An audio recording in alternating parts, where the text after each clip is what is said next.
Injuries the last couple of seasons. Can Jack Flaherty be the ace that this team needs to lead them in 2023? This is Locked On Cardinals. You are Locked On Cardinals, your daily St. Louis Cardinals podcast, part of the Locked On Podcast Network. Your team every day.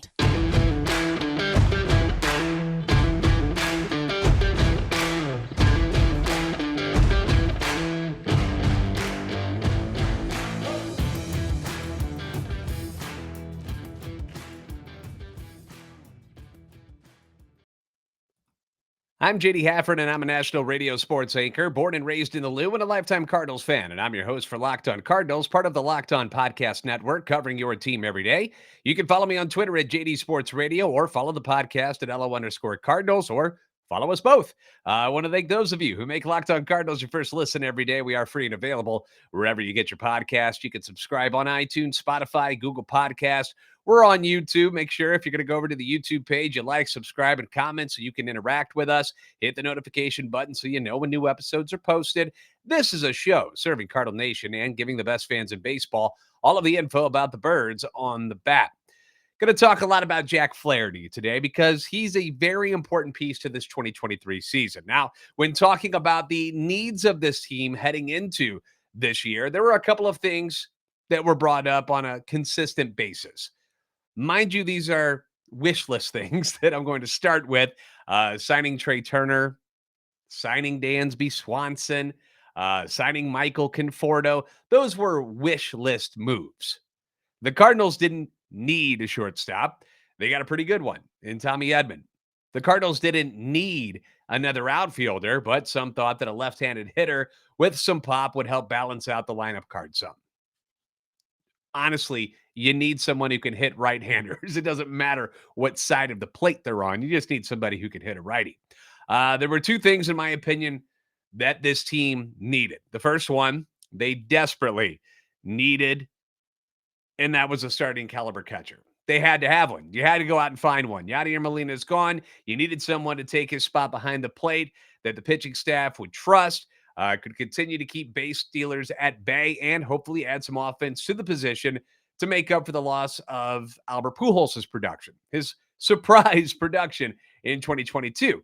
So what did they do? They went out and they signed a guy who was the best candidate to fill all of those needs, to check all of those boxes, and that was Wilson Contreras. Trading for Sean Murphy, pretty good hitter, very good defensive catcher. Wilson Contreras, a very good hitter, good defensive catcher, cannon for an arm.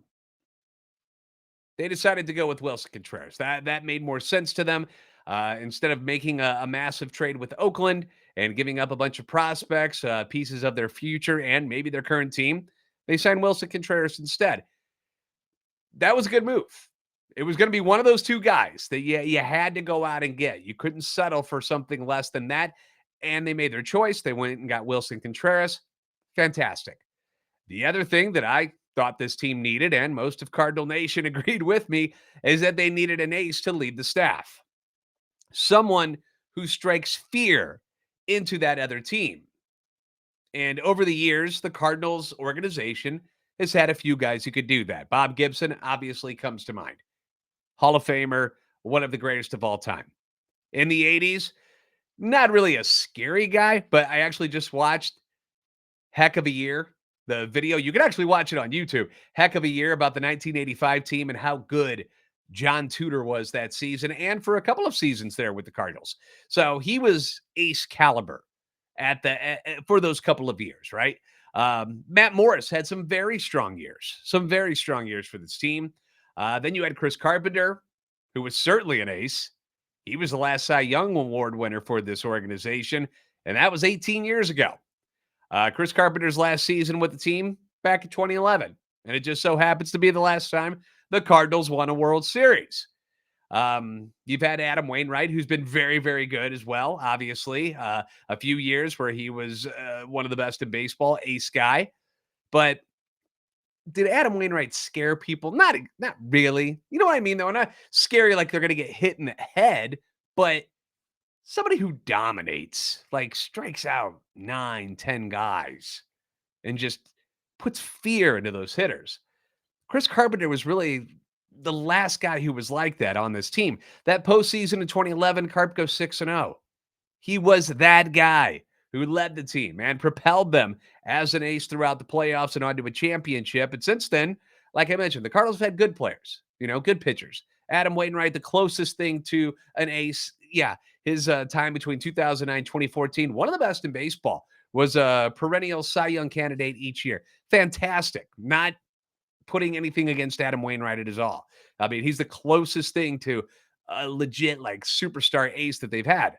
Um, he's going to be a Cardinals Hall of Famer. All right. So I'm not saying anything bad about Adam Wainwright. I'm just saying somebody who just can wipe out an entire lineup for a whole game. After Waino, you've had guys like Carlos Martinez, who for a couple years we thought was going to be that next staff ace. And then he trailed off. Michael Wacha, now with the Padres. You saw glimpses of how he could dominate. Injuries got him. Things didn't work out in St. Louis. He moves on. Lance Lynn was a good pitcher, still is a good pitcher, but never ace material. And now it's Miles Michaelis, who's had a couple of very good seasons in a Cardinal uniform, all-star last year. But the only person that has come really that close to being a Carpenter-like ace of the staff, in my opinion, was Jack Flaherty. And since Adam Wainwright, for sure, if you're going to give Adam Wainwright the, ace kind of thing, if you're going to give him that moniker between 2009 and 2014, that's great. So let's say since 2014, then fine, almost a decade. It's been Jack Flaherty. And for the listeners who aren't so familiar with Jack, a little background on him. He was a first-round pick of the team in the 2014 MLB draft. It was actually their second pick that year. Do you remember who they took before they took Jack Flaherty? They took Flaherty at 34. Do you remember? At number 27, Luke Weaver. That's right. Luke Weaver was the college pitcher, and then Jack was taken out of high school. Since then, Weaver's been flipped to go get that. What's that guy's name again? Oh, yeah, Paul Goldschmidt. Winning. He's now with the Reds, by the way, Luke Weaver. So you'll probably see him at some point this year. They grabbed Flaherty at 34. Other big names in that draft, Carlos Rodon, number 3 overall pick that year to the White Sox. Kyle Schwarber was number 4 to the Cubbies. Aaron Nola, number 7 to the Phillies. Michael Conforto, he was number 10 to the Mets. Trey Turner, number 13 to the Padres. Matt Chapman at number 25 to the A's. In the later rounds, we had some interesting ones. Andrew Suarez, second-round pick by the Giants, now in the Cardinals organization. Jordan Montgomery, 4th round of the Yankees, now with the Cardinals. The Cardinals grabbed Austin Gomber in the 4th round that year. You remember who they flipped him for, right? What's his name again? Oh, Nolan Arenado, winning. Dylan Cease, the ace of the White Sox, went in round 6 that year to the Cubs, who then traded him and Eloy Jimenez to the White Sox for former Cardinal Jose Quintana in 2017. Brandon Woodruff, fantastic pitcher with the Brewers, 11th rounder that year. Paul DeYoung was actually drafted as a catcher that year in round 38. And then another name you might recognize went to the Tigers in round 37. He was a right-hander out of White House High School in Texas. That kid's name was Patrick Mahomes, who chose not to sign, decided to go to college instead. And I think that it has worked out well for him in his football career. Flaherty that year signs out of high school, works his way up the ranks of minor league ball, and he does it fairly quickly. Goes 9-3, 2.84 at A-ball in 2015. 2016, he's at high A, goes 5-9, 3.56 ERA. 2017, he's at double A, goes 7-2, 1.42 ERA.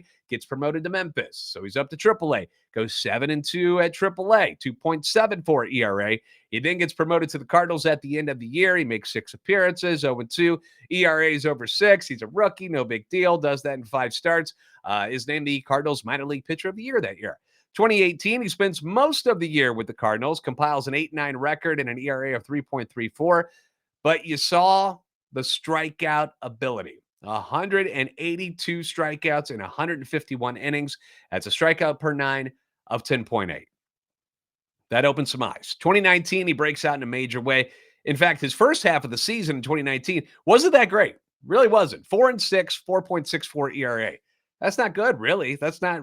You're like, oh, that's not. You don't want that on your staff at all. That's like a 5th spot in the rotation type of stuff. But second half of the year, lights it up, goes 7-2, ERA at 0.91, strikeouts per nine, 11.2. And the Cardinals appear to have found their ace, right?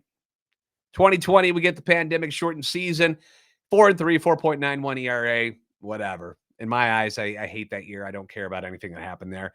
2021, he comes out like a bat out of hell, goes 4-0 in the first month, ERA 3.18, starts May 4-0. So he's 8-0 with a 2.53 ERA going into his ninth start. That game is against the White Sox, and then he finally loses. So he falls to 8-1, and then he's going up against the Dodgers, and he's cruising. All right, 5 innings, 9 strikeouts, 2 earned runs against the Dodgers, and then it happens. He's going up, by the way, against Trevor Bauer. I forgot that that's who he was going up against that day. So Bauer's with the Dodgers. Flaherty's hitting, fouls a ball off, and you see him he winces, and he looks in pain. Next pitch is he takes it for a strike 3, and then his day's over. And everybody's like, oh, boy, here we go. What happened? Ends up straining his oblique that day, swinging the bat. First time he's ever been on the IL. It's not like he was an injury-prone type of guy, but unfortunately, it set him down a path of injury-prone things, and it wouldn't be the last time he's on the IL. Comes back in August, then goes down with a shoulder strain, comes back from that, only throws a couple of innings at the end of the season. 2022, we don't even get to see him at the beginning. He's got shoulder issues out of the gate, deals with them on and off throughout the year. First start with the big club isn't until June, and he only lasts 3 starts before getting shut down again with shoulder issues. And honestly, he didn't look all that good in those 3 starts with the Cardinals anyway. So we're looking at this, and we're thinking another lost season for Jack Flaherty. Man, guy can't catch a break. But the season's not lost. In fact, he ends up fighting his way back up to the big club once again. And I'm going to tell you when Flaherty says things finally clicked and he finally felt healthy again. We'll do that next here on Locked On Cardinals. We are now at the midway point of the NBA season, and now is the perfect time to download FanDuel, America's #1 sports book. Because new customers, guess what you get? You get a no-sweat first bet up to $1,000. That's bonus bets back if your first bet doesn't win. Just download the FanDuel Sportsbook app. It's safe, secure, and it is super easy to use. Then you can bet on everything from the money line to point scorers and three-pointers drained. Once again, I like the smaller bets. I like to put them all together. Okay, you make a little small bet here, small bet there. You can decide the thing I like to do because I don't want to watch a whole game in the NBA. I like to bounce around a little bit. I like to bet on how the first points of the game are going to be scored, whether it's a dunk, free throw, layup, three-pointer. You've got the whole variety there to bet on, and you can do it for all of the games. And FanDuel lets you combine your bets for a chance at a bigger payout with the same game parlay. So don't miss the chance to get your no-sweat first bet up to $1,000 in bonus bets when you go to FanDuel.com/lockedon. That's FanDuel.com/lockedon to learn more. Make every moment more with FanDuel, an official sports betting partner of the NBA.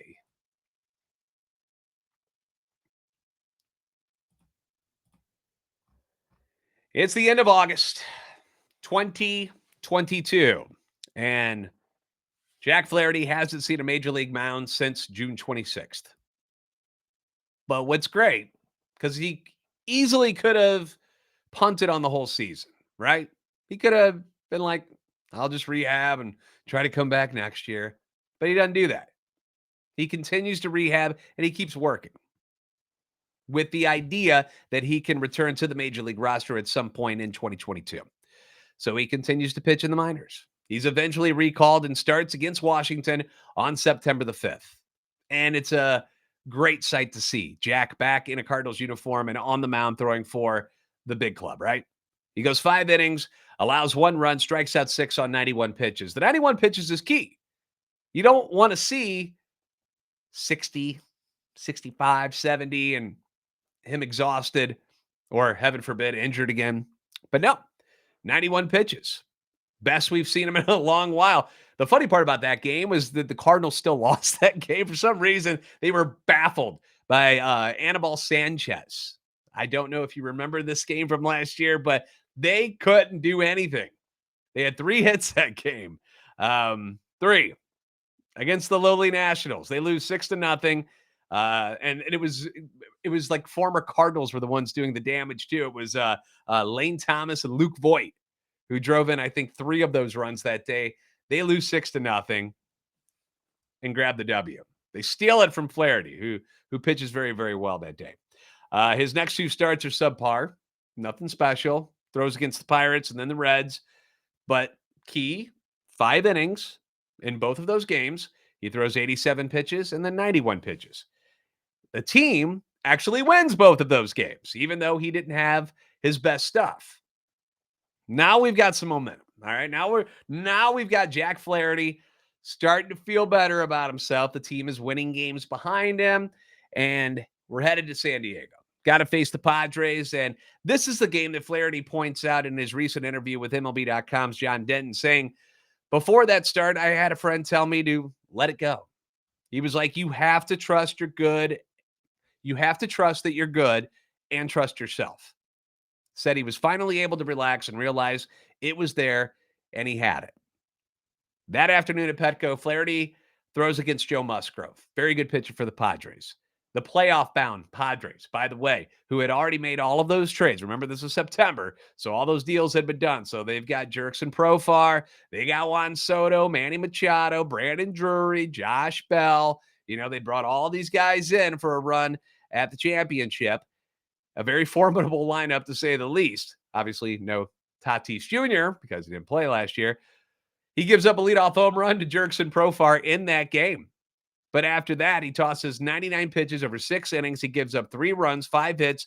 He walks 4, but he punches out 9 Padres hitters and gets his first win of the season. Fantastic stuff. Look like the Jack of old. Next outing against the Pirates. 95 pitches over 6 innings, 1 run, 4 hits, strikes out 6, gets his second win of the year. And then he makes one final appearance on October 4th. He throws 1 inning against Pittsburgh again. Remember, we played Pittsburgh like the final 15 games of the season. And so he has to face Pittsburgh again. No runs, 1 hit, 1 strikeout at the end of the year. He doesn't throw in the postseason at all. But he ends on a good note, on a strong note. So hopefully he has overcome the health issues that have plagued him since early 2021. And that's a major part of the issue. And maybe it was a mental thing too. You deal with reoccurring issues. I mean, you can't blame them. You deal with these reoccurring issues, and it's only human nature to kind of let them creep and float around in the back of your mind. Lynn Worthy from STLtoday.com wrote a piece on Flaherty recently. And in that, Jack admitted to the mental side of it all being a bit of an issue. His quote was, "You're looking for that pain. You're like, okay, when is this pain going to come back? Especially if it's something that has come back over and over again." And I had it happen a couple of times. It sits in the back of your mind until you finally let it go and be like, we fixed it.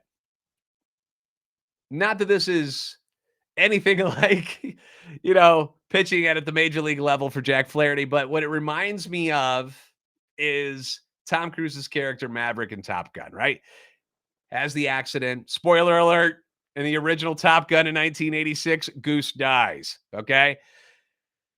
Has the accident, Goose perishes, has trouble re-engaging the rest of the movie until the very, very end, right? Can't be the guy he was before. Doesn't trust himself, is afraid he's going to hurt somebody. Finally, when he lets it go, he says, "Talk to me, Goose." He gives you those lines, and he's able to shoot down all the MiGs and save Iceman and Slider's butts, right? In the dogfight at the end.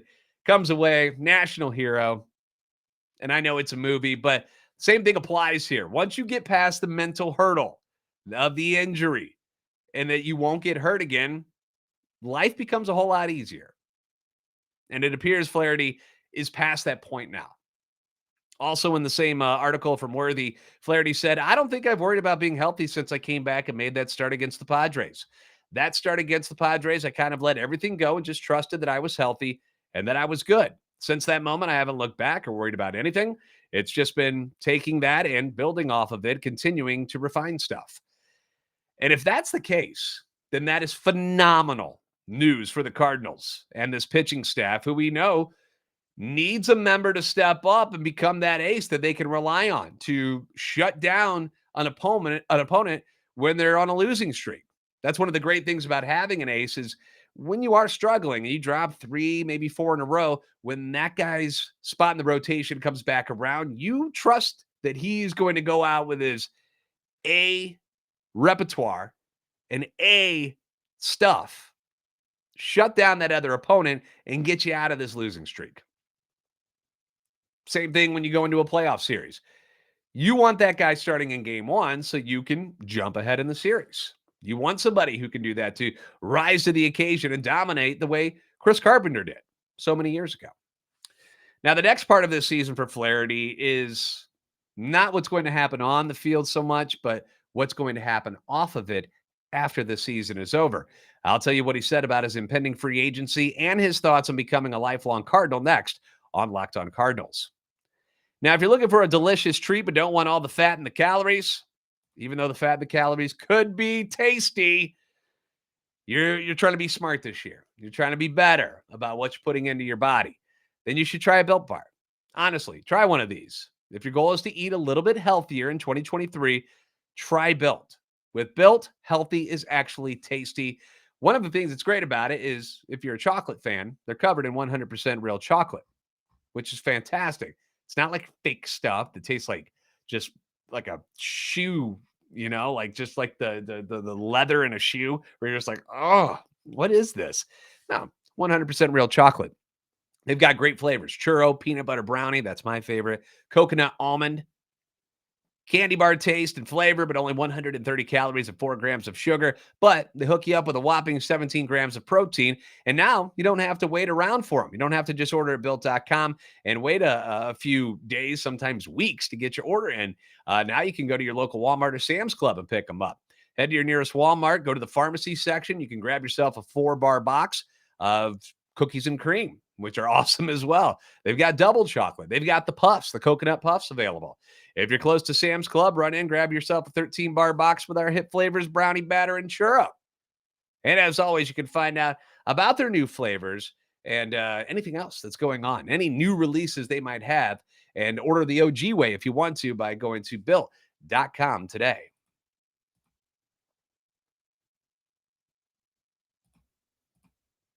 Jack Flaherty and the Cardinals have a decision to make. Whether it's now, whether it's later in the season, or waiting till it's all over with, but they've got to decide on what the future is going to be for both of them. Flaherty is set to make $5.4 million this season, and when it's over, he's going to be an unrestricted free agent for the first time in his career. Now, 2 years ago, you never would have seen this coming because he was going to be the Cardinals' ace. You were going to lock him up. You never would let him get to free agency. It wasn't going to happen. But injuries did happen, and they happened a lot. And the star that was on the rise has fizzled and then was on the injured list for the most time, just trying to get back onto the field. So time has kind of snuck up on both Flaherty and the Cardinals because now we're here. They have one season to decide whether or not they want to continue their relationship together or test the free agency waters and see who bites. Flaherty is going to be 28 in October. He's in the prime window of his pitching career. And after the last few seasons were wiped out because of all the injuries, he's banking on this season to show not only the Cardinals, but all of Major League Baseball that he's deserving of a long-term deal, that he is a number 1 on a pitching staff or at least a number 2. This is his chance to prove that this year. It's his only chance he's got left. Just to put it into perspective, Carlos Rodon, who a lot of us wanted. I know I wanted him to be a Cardinal. I was really hoping they'd go after him. A couple years older than Jack, but drafted the same year. And he just got 6 years and $162 million from the Yankees. Carlos Rodon has had 2 good seasons in his career. 2. 2021 with the White Sox, and then last year with the Giants. He was an all-star in both seasons and a top 6 Cy Young finisher both years as well. Now, Flaherty has never been an all-star. He did finish 4th in the Cy Young in 2019, but if he has the type of year that we as Cardinal fans are hoping he has, and a year that he's hoping he has, then Carlos Rodon type of money is probably what he's going to get and expect at the end of the season. Injury past, whatever. Because if this year he's able to stay healthy, he's got to cash in. That's got to happen. Now, in Denton's article, Flaherty said this about becoming a free agent. I've had conversations with people about what to do and how to handle that, and I haven't hit it at all from that. So who knows what happens after this season? There are certain times you're in big situations and things come along in life or baseball and you want to play them down, but that's never worked for me. And I just own it. Technically, it's the final year of my contract, and that makes it a bigger year. But you embrace it for what it is. Nothing happens until we get there, and the goal now is to win a World Series. So he realizes that how big this is going to be on his life. He's either going to cash in and make a huge, huge deal, say something like Carlos Rodon, or if he has a bad year or an injury-riddled year, he has to sign one of those 1 or 2 year deals, like prove-it deals. Many have speculated that Flaherty is as good as gone. I've heard it from multiple people. I'm talking about online fans who have contacted me saying, he's not going to stay anyway. Who cares? He's out. He doesn't want to be here anymore. He'd prefer to pitch out west, where he's from, because he's from California. And perhaps there's some truth to that. Maybe he does want to pitch closer to home. Personally, I've never seen an article or a quote where Jack Flaherty has said, I want to pitch it out west in LA, or I want to pitch on the West Coast. I've never seen or heard anything like that, ever. So I'm not quite sure where everybody is getting their information. I'm assuming it's all speculation and everybody's just thinking what might be Jack Flaherty's opinion on what his future should be. But when Denton asked Flaherty about following in Adam Wainwright's footsteps and staying with one team his whole career, Flaherty said this: I think it's an awesome thing for people to do that. 2 guys I looked up to, Derek Jeter and Kobe Bryant, were with one team for that long. Waino and others have done it, and it's awesome. You know the culture, you're comfortable, and you start to turn it into home, so it can be really good. Now, maybe that will ease some people's anxieties about him wanting to leave town. Now, he doesn't say it in that quote, I want to be in St. Louis and I hope to remain a Cardinal forever. He doesn't say that. But he does acknowledge that it's kind of cool that you don't have to jump teams and go play for multiple cities and multiple organizations. So we'll see what happens. I'll say this to wrap things up today. The Cardinals haven't won a World Series since 2011, which it's forever. Like, it feels like it's been a million years since 2011. They haven't had a top 3 finisher in the Cy Young voting since 2014. That was Adam Wainwright. Flaherty was the only top 5 finisher since 2014. Aces are hard to find. They're very hard to find. And if Flaherty stays healthy, both physically and mentally, the Cardinals are probably going to have to pay the man. My question for you is, do you think the risk is worth it after the last couple of years of injuries? Say this season he goes out and he wins 16 games, throws 200 innings, has a solid year, ERA 3.35, somewhere in that vicinity. Cardinals win the Central, not necessarily win a championship, but he's there pitching in the playoffs and he's good. Are you giving him Carlos Rodon money, or are you going to let him walk and try to sign somebody else? Because you need an ace and you got to sign some of these guys. So would you rather have somebody like Flaherty, or would you rather double down and re-sign Michaelis and Montgomery, who maybe don't have as great years? You know, Michaelis is older. You know, Montgomery, say he has a year where he wins 13 games, ERA like 4. Nothing special, but a good year. Would you rather have those two, or would you rather have Jack Flaherty under contract moving forward?